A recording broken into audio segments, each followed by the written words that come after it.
Bonjour et bienvenue à l'émission Bishop G Live, ce show qui vous aide à vivre dans le surnaturel au quotidien. Je m'appelle Stéphanie Telga et aujourd'hui nous allons continuer notre étude sur la citoyenneté, la nationalité, les origines, la famille, etc. Donc tous ces enseignements sont tirés du livre Néhémie, lève-toi du bishop Grégory Toussaint. Donc si vous souhaitez vous le procurer, nous vous encourageons à aller sur Amazon, Grégory Toussaint, et choisissez le livre Néhémie, lève-toi. Donc, je ne suis pas seule aujourd'hui, j'ai avec moi Darlène André. Darlène, comment ça va? Bonjour Stéphanie, bonjour à tous. Nous apprenons la citoyenneté, la nationalité, donc un sujet vraiment d'actualité, donc très impatiente d'apprendre la suite. Nous avons vu la première partie la dernière fois, donc la deuxième partie de... J'attends, Stéphanie, j'attends. Ça m'intéresse beaucoup, ce sujet, donc j'attends vraiment avec impatience. Gloire à Dieu. Donc, sans plus tarder, nous allons passer un moment dans l'adoration. Tu es fidèle, fidèle, fidèle. Tu es fidèle, fidèle à jamais. Tu es fidèle, fidèle, fidèle. Tu es fidèle, fidèle à jamais. Tu es fidèle, fidèle, fidèle. Tu es fidèle, fidèle à jamais. Plus aucun délai, je reçois mon miracle. Le Seigneur le fait dans ma vie, dans ma vie. Plus aucun délai, je reçois mon miracle. Le Seigneur le fait dans ma vie, dans ma vie. Plus aucun délai, je reçois mon miracle. Le Seigneur le fait dans ma vie, dans ma vie, dans ma vie, dans ma vie, dans ma vie, dans ma vie, dans ma famille, dans ma famille, dans nos vies, dans nos vies. Plus aucun délai, je reçois mon miracle.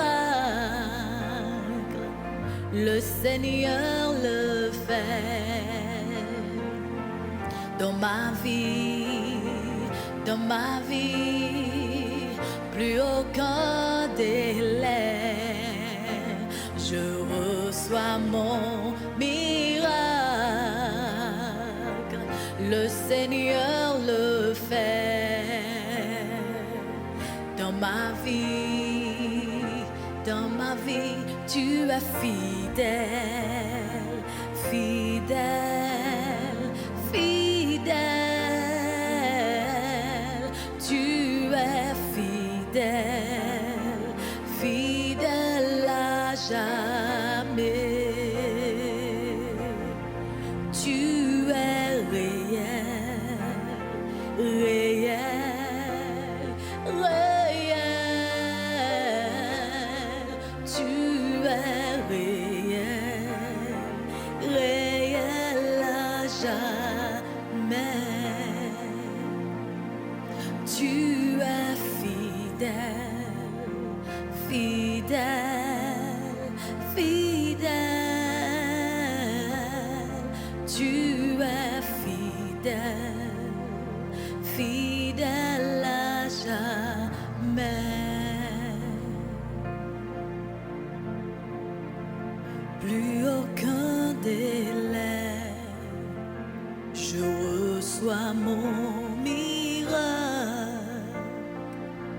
le Seigneur le fait dans ma vie, plus aucun délai. Je reçois mon bercé, le Seigneur le fait dans ma vie, dans ma vie, dans ma vie, dans ma vie, dans ma vie, dans ma vie, dans mon pays, dans mon pays, dans nos familles, dans nos familles.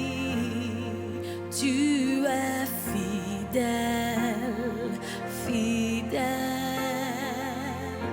fidèle. Tu es fidèle, fidèle à jamais. Tu es fidèle, fidèle, fidèle.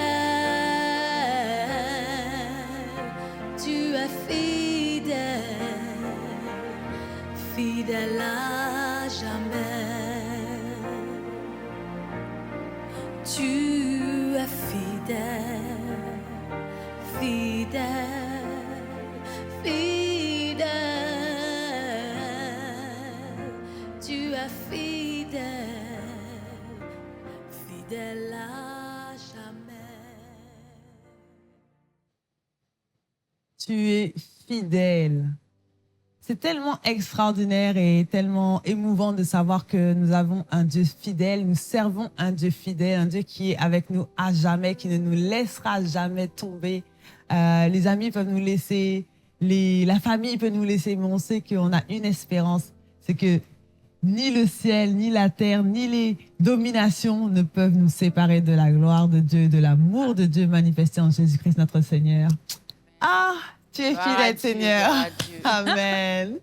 En tout cas, sans plus tarder, nous allons passer maintenant à l'enseignement de la parole avec le bishop Grégory Toussaint.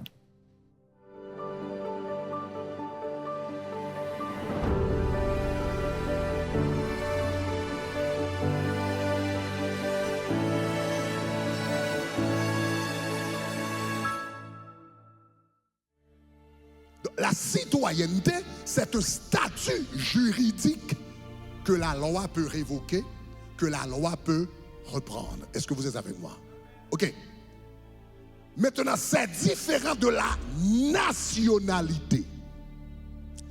La citoyenneté, c'est lié à la cité. Donc voilà pourquoi dans le mot citoyenneté, il y a la racine cité. Mais par contre, la nationalité, dans la mot nationalité, nation, naître, origine. La nationalité est liée à la famille. La citoyenneté est liée à l'État.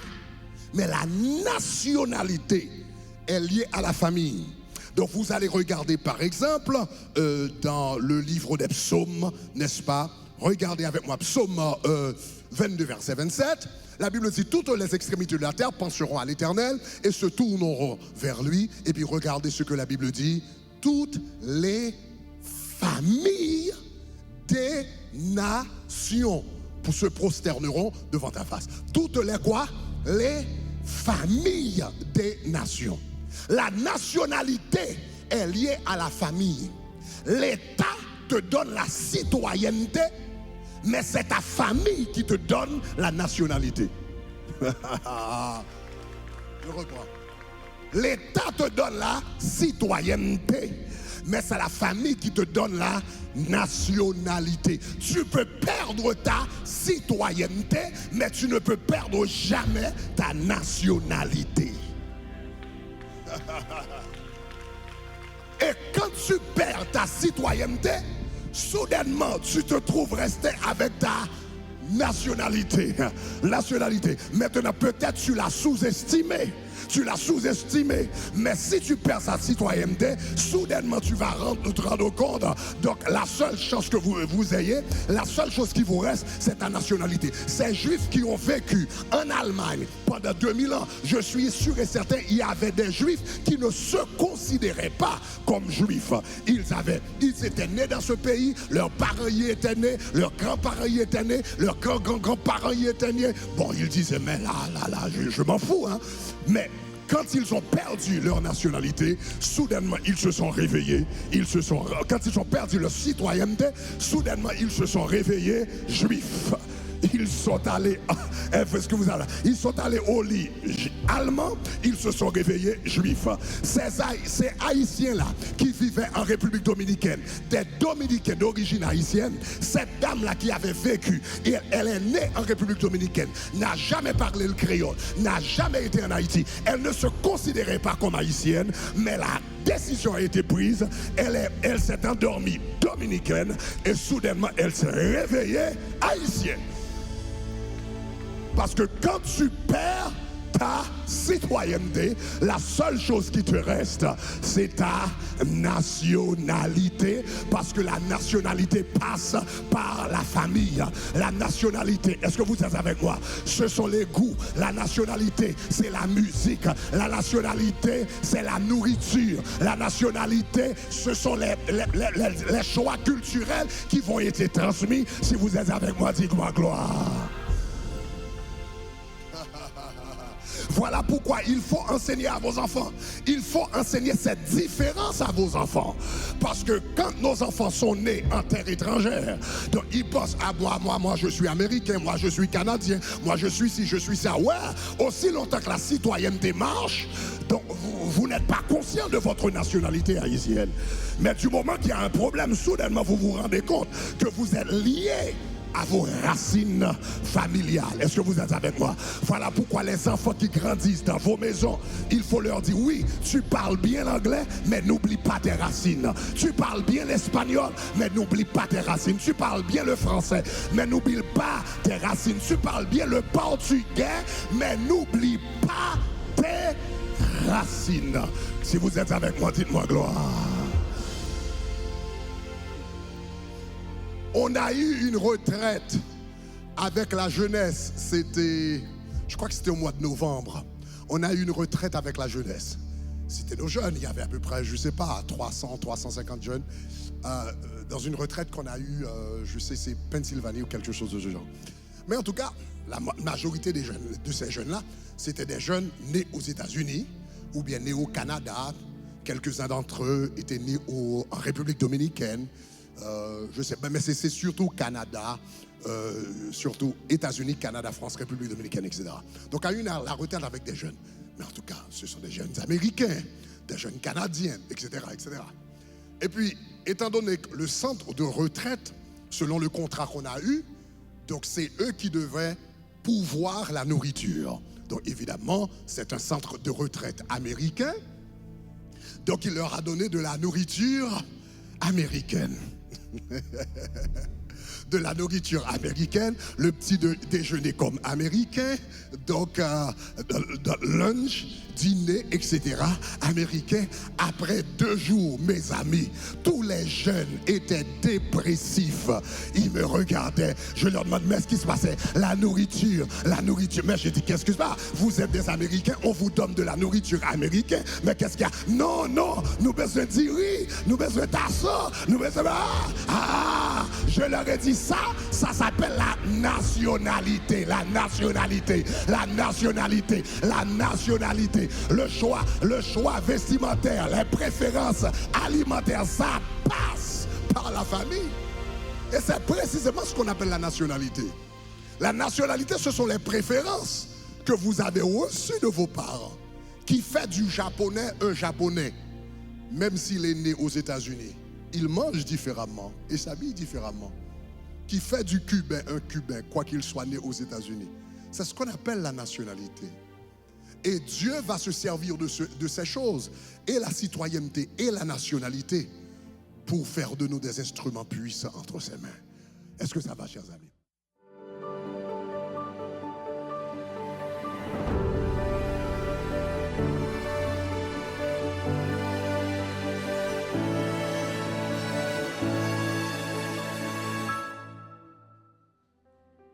Gloire à Dieu. Donc, la nationalité et la citoyenneté sont deux choses différentes. Donc, la citoyenneté, c'est un statut légal et la nationalité, donc c'est comme le pays d'origine, en fait. Donc, c'est ta culture, ce que tu manges, ce que tu bois, etc. La façon dont tu te comportes, ce que tu aimes, tes préférences, la musique. Donc, Bishop nous a vraiment détaillé ce qu'était la citoyenneté et la nationalité. Il nous a vraiment donné la différence entre les deux. Mais ce qui est important, c'est que les deux vont servir dans le but que Dieu a pour toi dans la vie. Donc, Darlene, qu'est-ce qui a attiré ton attention dans cette partie du message? Pour moi, c'est le fait, quand Bishop nous dit qu'il faut transmettre ça à nos enfants, parce qu'on a tendance en fait à garder ça pour nous, à pas vraiment les inculquer, laisser les enfants se dire oui, moi je suis née en France par exemple, mais je regarde pas trop mes origines antillaises par exemple ou africaines ou autres. Mais il nous dit bien qu'il faut en fait transmettre ça. Il faut transmettre puisque c'est ça qui va aider l'enfant à vraiment à ne pas oublier en fait, ne pas oublier et à aussi comprendre d'où ils viennent et où ils vont y aller aussi. Donc je me dis, c'est quelque chose qu'il faut vraiment on doit vraiment apprendre ça, on doit vraiment en fait mettre ça en pratique parce qu'on le fait pas assez. Moi j'ai grandi en France, j'ai pas vraiment eu ça. Ok, t'es de quelle origine? Ok, on nous demande ça, mais on rentre pas vraiment. Nous on va pas dans la citoyenneté, nationalité comme ça. C'est plus, ouais, t'es de quelle origine? Bah, je suis française d'origine. C'est comme ça. Donc, on se dit, bah, il faut inculquer, il faut vraiment prendre le temps, il faut parler à ses enfants, il faut vraiment leur expliquer pour qu'en fait, ils puissent... Mais toi, quand tu étais chez toi, tu mangeais quoi? Bon, moi, je suis un tout petit peu spéciale, en fait. Ouais. Donc, je suis quand même assez... Tu mangeais pas la nourriture antillaise? Je suis un peu difficile. Donc, tu vois... Je mangeais la nourriture de Darlene, on va dire. Parce que je pouvais me faire un bœuf bourguignon, mais je mettais quand même un peu d'épices. Voilà, c'est ça. J'épissais un petit peu ça, tu vois, une blanquette de veau, mais avec un petit peu d'épices antillaises dedans. Okay. Donc, je suis un petit peu spéciale sur ce point, mais c'est vrai que quand il parle des enfants, là, aux États-Unis, qui se retrouvent, ils mangeaient pas. Et c'est vrai que moi, je me souviens, en fait, j'y étais à cette retraite et c'est vrai, ils mangeaient pas. Hein. Ils mangeaient pas. Ils disaient non, c'est pas bon, ça n'a pas de goût. Ils étaient vraiment frustrés, en fait. Et c'est vrai, bah, vous êtes tous des Américains. Il y avait quand même je sais qu'il y avait des Canadiens et d'autres, mais c'était pas des enfants. Sont nés comme si aux États-Unis, en Amérique. Exactement. Et on se dit, bah, waouh, bah, ça reste quand même ce que tu apprends chez toi, ce que tu manges, ce que tes parents t'inculquent, donc ça reste. C'est ça. Moi, c'est quoi mon plat préféré? Est-ce que c'est... Je sais pas, mais c'est vrai que j'aime bien quand ma mère elle me fait les plats du pays. Je sais quand je rentre en Guadeloupe, je suis contente d'avoir ma grand-mère. Quand ma grand-mère était là, je lui demandais de me faire les plats bien comme, tu sais, parce que ça a un autre goût quand c'est la grand-mère que quand c'est les parents. Donc, je demandais, oh, mamie, fais-moi le riz et pois rouge avec ça, nanana. Donc, c'est sûr que, qu'on le veuille ou non, la culture est à l'intérieur de nous, en fait. C'est ce que je me rends compte. C'est qu'il y a des fois, il y a des parents, peut-être, qui vont pas vraiment mettre l'accent sur le pays d'origine et comme Bishop dit, sur la nationalité. Mais, à the end of the day, ce que tu vas cuisiner, la façon dont tu vas cuisiner, peut-être que tu vas cuisiner un bœuf bourguignon, mais il y aura toujours plus d'épices que Exactement, un petit piment, tu vois, un petit piment, une petite épice différente, que peut-être que la personne qui vient vraiment de cette région va mettre, tu vois, c'est de la même façon. Moi, quand je mange mon Big Mac, je mets du piment dedans, tu vois. Du piment. Ouais, je mets du piment, le piment de ma mère et tout. Je le mets dans mon Big Mac, je le mets dans mes salades, juste pour avoir le goût, en fait, le goût de chez nous. Ouais. Donc c'est ça. En fin de compte, la culture est imprégnée en nous, qu'on le veuille ou non. Et tout ce que nous devons faire, c'est de reconnaître que nous avons cette origine. Parce que Dieu a créé toutes les origines. Il n'y a pas une bonne origine et une mauvaise origine. Je sais que des fois, qu'avant, les missionnaires d'avant, avaient tendance à retirer tout ce qui était culture et juste imposer en fait leur culture sous prétexte que c'était l'évangile. Mais plus on grandit en Christ et plus on grandit, on lit sa Bible et on se rend compte que non, Dieu a créé toutes sortes de cultures, il a créé toutes sortes de musique, il a créé toutes sortes de danses, toutes sortes de nourriture et que tout ça, ça le glorifie. C'est sûr qu'il y a des parties dans la culture qui ne glorifient pas Dieu, donc celles-ci, il faut qu'on puisse en être conscient aussi et les retirer. Mais la façon dont on mange, la façon dont on danse, la façon dont on chante, la musique qu'on écoute, la musique avec laquelle on est plus à l'aise à louer, ça fait aussi partie de notre culture et c'est aussi très important. Comme nous disait Bishop, au paradis, on va adorer dans toutes les langues, on va adorer avec toutes sortes de musique, on va adorer de toutes sortes de façons. Donc il faut qu'on continue à être fiers de nos origines, de notre nationalité, d'où est-ce qu'on vient et de notre culture. Parce que cela glorifie Dieu. Mais, comme on l'a déjà dit, il y a une culture qui est au-dessus de toutes les cultures. Il y a une appartenance qui est au-dessus, au-delà de toutes les appartenances à laquelle nous pouvons être. Il y a une citoyenneté qui défie toutes les autres citoyennetés que nous pouvons avoir. Et cette citoyenneté, c'est la citoyenneté céleste. Cette origine, c'est l'origine de Dieu. Cette appartenance, c'est l'appartenance à la famille de Jésus-Christ. Donc, si toi, tu ne fais pas encore partie de cette grande famille internationale, multiculturelle, qui est la famille de Dieu, nous t'encourageons à le faire avec nous. C'est très simple. Tout ce que tu dois faire, c'est une prière. Donc, premièrement, tu dois admettre que tu es un pécheur, car la Bible dit que tout son péché se priver de la gloire de Dieu. Numéro 2, tu dois croire que Jésus est mort pour toi.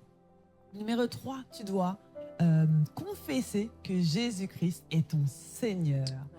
Donc, Darlène, nous allons faire cette prière ensemble. Est-ce que tu peux nous diriger dans cette prière, s'il te plaît? Tout à fait, Stéphanie. Mais avant, comme d'habitude dans notre émission, il faut toujours nous envoyer le mot sauver à 786 906 41 18, ce qui va nous aider à rester en fait en contact avec vous pour pouvoir échanger, faire le suivi avec vous. Donc, répète cette prière après moi. Ouvre ton cœur. C'est ce qu'on dit toujours. Il faut ouvrir son cœur pour que le Christ puisse entrer, s'installer à l'intérieur de nous. Répète après moi. Dites Seigneur Jésus. Seigneur Jésus. Merci de me parler en ce moment. Merci de me parler en ce moment. Je reconnais que je suis un pécheur devant toi. Je reconnais que je suis un pécheur devant toi. Je te demande pardon pour mes péchés, Seigneur. Je te demande pardon pour mes péchés, Seigneur. Prends le contrôle de ma vie. Prends le contrôle de ma vie. Utilise-moi, Seigneur. Utilise-moi, Seigneur. Je remets ma vie entre tes mains. Je remets ma vie entre tes mains. Écris mon nom, Seigneur, dans le livre de la vie. Écris mon nom dans le livre de la vie. Et qu'il ne s'efface jamais. Ne s'efface jamais. Au nom de Jésus, Au nom de je prie. Jésus. Amen. Amen. Gloire à Dieu. Bienvenue dans le royaume. Continue à nous envoyer le mot sauver à 786 906 41 18. Nous allons revenir, nous allons faire une petite pause et revenir avec une demande de prière.